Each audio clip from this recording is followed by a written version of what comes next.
I come to the garden alone, while the dew is still on the roses, and the voice I hear 여러분 안녕하세요. falling on 열방을 향해 my 찬양과 복음을 전파하는 방은미 전도사입니다. 이 시간에는 성령과 내 삶의 관계에 대해서 한번 생각해 보도록 하겠습니다. 성령을 받는 것은 성령의 능력과 성령의 은혜를 믿음으로 받는 것이고 나의 구원을 확증해 주는 것입니다.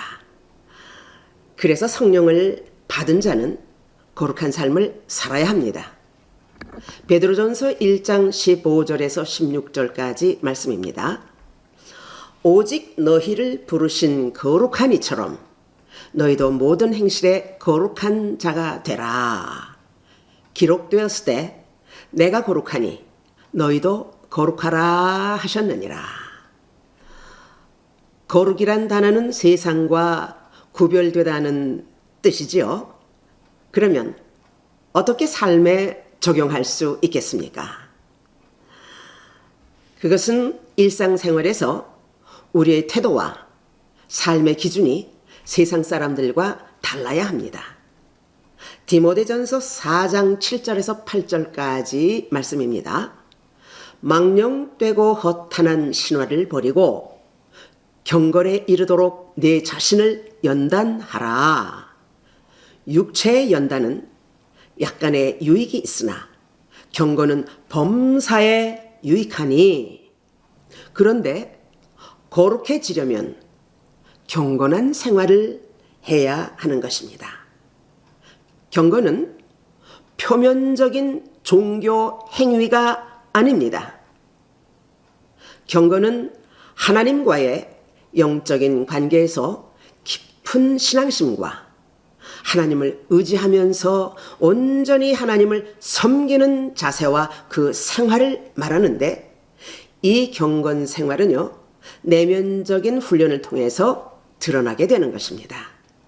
자, 그러면 거룩한 삶, 경건한 삶이 되기 위해서 어떻게 해야 합니까? 첫째로, 정직하게 살아야 합니다. 진실로 성령 받은 사람은 기본적으로 정직하게 살아갑니다. 그런데요, 예수 믿는다고 하면서 정직하지 않고 거짓말하고 남을 속이고 양심에 가책 없이 반복적으로 죄를 짓는 자들이 있는데, 이런 사람들은요, 성령이 없는 자들입니다. 시편 5편에서 6절 말씀입니다. 거짓말하는 자들을 멸망시키리이다. 여호와께서는 피 흘린 자를 즐기는 자와 속이는 자를 싫어하시나이다. 이렇게 거짓말하는 사람들의 특징이 있는데요, 그들은 삶의 중심에 성령님이 없다는 겁니다. 근데 그런 사람들 왜 그렇게 거짓말을 할까요? 여기서 알아야 할 것은, 거짓의 특징은요, 양심에 가책이 없다는 겁니다. 남의 것을 빼앗고도 오히려 남에게 누명을 씌우고 거짓말을 합니다. 또 자기 손해 또는 불리한 상황을 모면하기 위해서 거짓말을 밥 먹듯이 합니다. 자기 유익과 자기 목적을 이루기 위해서 거짓말로 죄를 합리화시키고 그것을 죄로 여기지 않는다는 것입니다. 이런 짓을 해도요, 도무지 양심에 가책이 없는 것, 이것이 그들의 특징입니다. 또 거짓말하는 사람들의 특징은요, 하나님의 이름을 그럴듯하게 이용하는 것입니다. 자기의 욕망을 하나님의 뜻이라고 포장해서 그렇게 거짓말을 합니다. 그들은 거짓의 종이기 때문에 하나님 이용하는 것 당연하게 생각을 합니다. 왜냐하면 그들이 머릿속에는요, 온통 거짓으로 꽉 차 있기 때문입니다. 그래서 그들에게는 성령이 거할 수가 없고 성령이 없는 자들이라는 말입니다. 이런 현상이요, 오늘날 교회에서도 벌어지는데요. 교인들도 심지어 또는 주의 종들까지도 이런 거짓에 익숙하고 길들여져서 죄책감도 없이 악행을 하는데 여러분 주변에도 얼마든지 있습니다. 한번 보십시오. 그러나 하나님은 그런 상태를 유리알처럼 다 보시고 계시다는 사실입니다. 그래서 하나님은 더러운 가면을 쓰고 속이는 자들을 싫어하십니다. 잠언서 11장 6절 말씀입니다. 정직한 자의 공의는 자기를 건지려니와 사악한 자는 자기의 악에 잡히리라. 이 거짓과 속임은요, 태초부터였습니다. 사탄이 하나님의 말씀을 왜곡시켜서 깜짝같이 하와를 속이면서 거짓은 시작되었습니다. 이사야서 14장 14절 말씀입니다. 가장 높은 구름에 올라 지극히 높은 자와 비기라 하도다. 사단이 교만해져서 하나님과 비기려고 했는데 하나님의 통치와 능력과 사랑과 구원과 영생을 빼앗고 이 세상을 자기의 것으로 삼고자 했던 것입니다. 그리고 하나님과 아담 사이를 이간질해서 하나님과의 관계를 끊어놓고 아담이 가진 생명을 빼앗았던 것입니다. 그런데 문제는요, 이 아담입니다. 결국 아담은 사단의 유혹에 넘어가서 사단의 지배를 받는 거짓의 종으로 전락하게 되었던 것입니다. 그리고 아담 이후 모든 인간은 사단의 종으로 전락했고 역시 죽음과 죄와 거짓과 저주의 연결고리가 오늘날까지 모든 인간에게 허덕임과 고통에 빠지게 만들었던 것입니다. 이것이 바로 거짓말과 속임수의 유혹이 만든 엄청난 결과였다는 것, 이것을 기억하고 우리는 항상 정직하게 살아야 합니다. 아멘. 정직한 것이 세상에서 가장 선한 일입니다. 할렐루야. 잠언서 8장 6절에 이렇게 말씀합니다. 너희는 들을지어다. 내가 가장 선한 것을 말하리라. 내 입술을 열어 정직을 내리라. 할렐루야. 정직하게 산다는 것은 인격적으로, 생활적으로, 신앙적으로 매 순간마다 우리들이 치러야 할 영적 전쟁입니다. 여러분, 우리 하나님 앞에서 모두 정직하게 삽시다. 할렐루야. 둘째, 경건하게 살려면 순종하는 삶을 살아야 합니다. 사무엘상 15장 22절에서 이렇게 말씀합니다. 사무엘이 이르되 여호와께서 번제와 다른 제사를 그의 목소리를 청종하는 것을 좋아하심같이 좋아하시겠나이까. 순종이 제사보다 낫고 듣는 것이 수양의 기름보다 나으니. 하나님께 순종하는 것 그리 쉽지 않지요. 세상에 한 발 들여놓고 교회에 한 발 들여놓고 세상에 나가면 세상 사람처럼 교회에 나오면 아멘 할렐루야를 부르는 사람들, 양다리 걸쳐놓은 표리부동한 사람들, 그들에게는 순종이 아마 미련한 짓이 될 것입니다. 여러분, 이런 자들은요, 성령 받은 사람, 성령이 없는 사람들입니다. 근본적으로 성령을 받은 사람은요, 말씀에 순종함이 길들여져 있습니다. 그래서 구원받은 자답게, 성령 받은 자답게 살아가는 것입니다. 아멘. 자, 셋째, 성령 받은 사람은요, 돈에 대한 탐욕을 버리고 돈에 대해서 깨끗하게 살아갑니다. 골로새서 3장 5절에 이렇게 말씀합니다. 그러므로 땅에 속한 지체들의 일들 곧 음행과 더러움과 정욕과 악한 욕망과 탐욕을 죽이십시오. 탐욕은 우상 숭배입니다.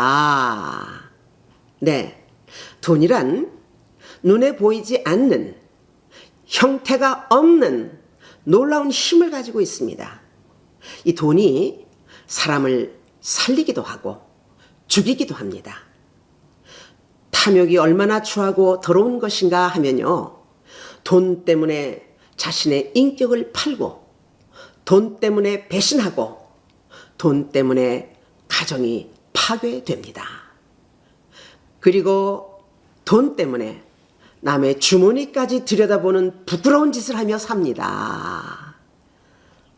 도둑질은 죄 짓는 일이며 남의 돈에 관심을 갖는 것 아주 더럽고 추악한 일입니다. 이런 것은 그들의 마음속에 탐욕이 있다라는 그런 증거가 됩니다. 돈과 탐욕은요, 찰떡궁합입니다. 그래서 탐욕을 가진 자는 죄를 부르게 되어 있습니다. 여러분, 이 돈의 마음 뺏기지 마십시오. 힘든 상황에 처할 때 염려 대신 기도로 하나님께 문제를 올려드리십시오. 이 온 세상을 창조하신 분, 하늘에 계신 아버지는 이 온 세상의 주인이시며 이 세상에 가장 부유하신 분이십니다. 아멘. 그래서 우리 형편에 맞도록 그 어떤 문제라도 해결해 주시는 분이십니다. 절대로 남의 주머니를 들여다보지 마십시오. 마태복음 6장 24절 말씀입니다. 한 사람이 두 주인을 섬기지 못할 것이니 혹 이를 미워하고 저를 사랑하거나 혹 이를 중히 여기고 저를 경히 여김이라. 너희가 하나님과 재물을 겸하여 섬기지 못하느니라. 아멘. 만몬주의에 빠진 사람들, 돈이 우상입니다. 이런 자들의 영혼에는요, 성령이 없고 탐심만 꽉 차 있습니다. 잠언서 15장 28절 말씀입니다.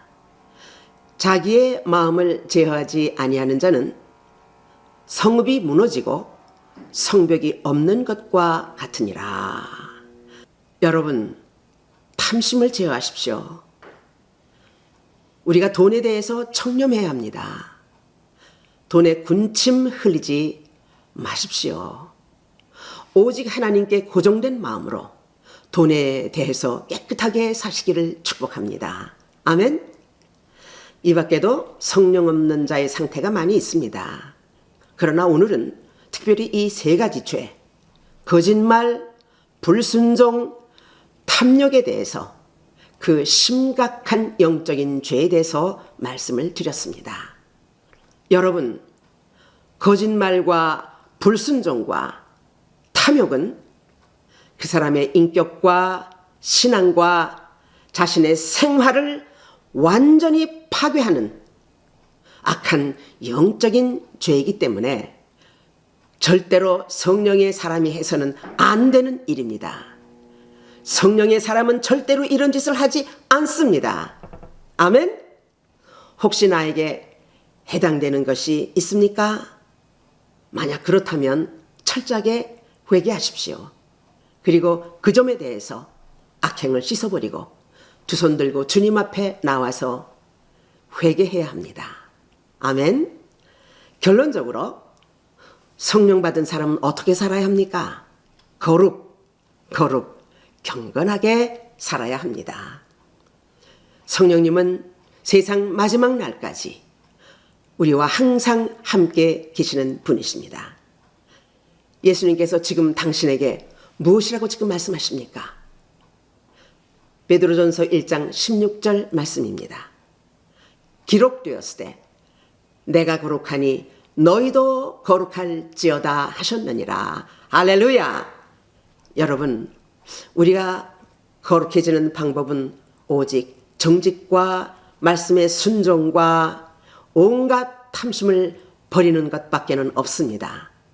부디 세상을 따라가지 마시고 성령의 인도하심을 따라서 사시기를 축복합니다. 아멘.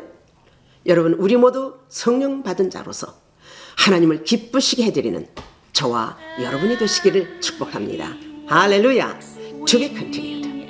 이 영상은 Living Water Mission of New Light에서 제공합니다. 구독과 좋아요, 우리 모두 함께 하나님의 큰 영광이 될 줄로 믿습니다. And the 대단히 감사합니다. joy we share as we tarry there, none other has ever